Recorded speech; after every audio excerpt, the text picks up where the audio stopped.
Givio, buongiorno, come va? Io rappresento la quinta generazione della famiglia Primožić qua a Oslavia, terza generazione proprio come cantina Primožić, come la conosciamo oggi, cantina che ha fondato mio nonno Silvan Primožić, quindi sono un po' nato in quello che è un'azienda familiare, è un paese dove diciamo la mia famiglia ha messo radici profonde.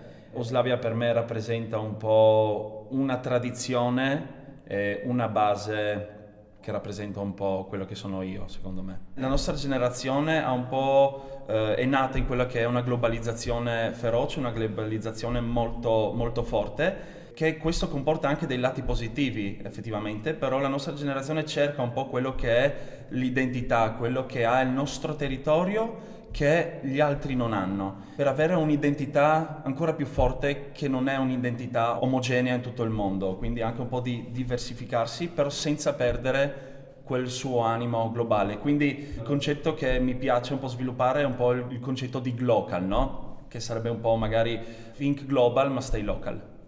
Beh, quando diciamo ho un calice di ribolla gialla sento un po' quello che è la potenza, quello che è il balsamico, quello che è magari un po' anche agrumato, quello che è magari forse un po' diciamo qualche buccia di chinotto. Questi sono proprio i sentori che secondo me accompagnano la ribolla ed è un vino che rappresenta il terroir del Coglio, il terroir di Oslavia.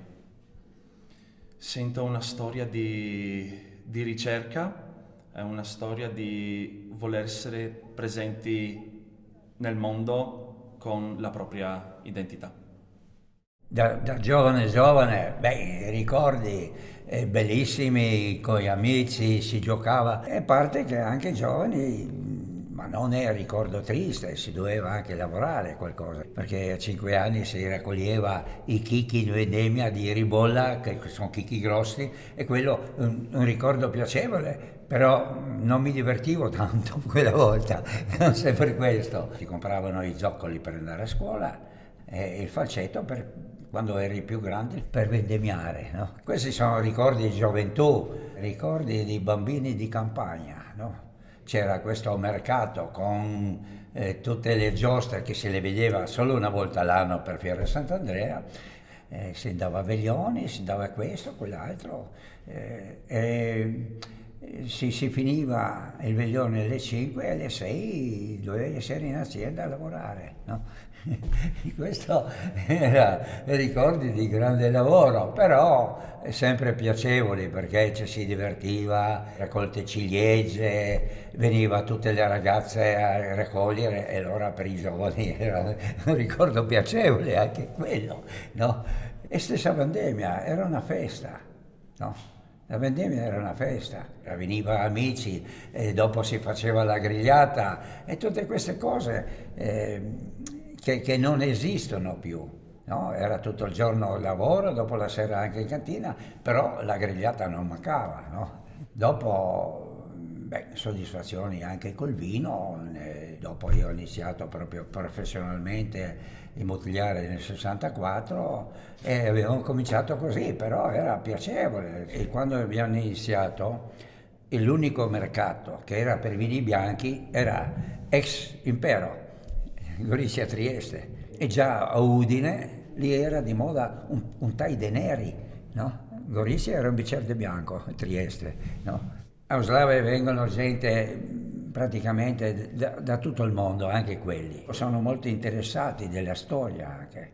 Io sono appassionato della storia, tutta la storia, sia delle aziende che lei ha detto da quando. Che noi siamo qui presenti, no? Abbiamo l'unica cosa, è un catasto teresiano del 1752, molto interessante perché sono le particelle con cultivar. Anche sulle particelle c'era vigneto, c'era pascolo e tutto questo descritto, insomma. E lì ci sono anche nomi, cognomi delle persone che lavoravano sia a proprietà sia come mezzadri, coloni, perché molti terreni era della signoria, no? O della chiesa anche parecchi. Però noi come nome siamo già qui. Altra storia non esiste perché durante la prima guerra mondiale qua non è rimasto niente.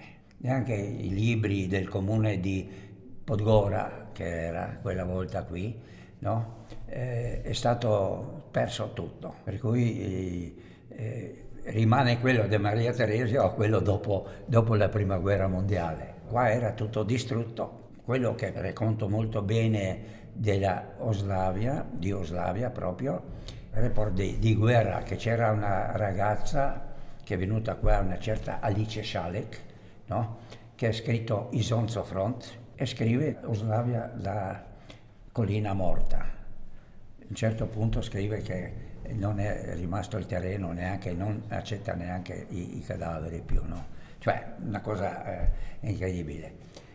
E dopo la guerra hanno dovuto cominciare a piantare, cercare le viti della ribolla, tralci che sono rimasti in mezzo a questo macello, no? E iniziare a sviluppare dopo di nuovo i vigneti, i frutteti e tutto.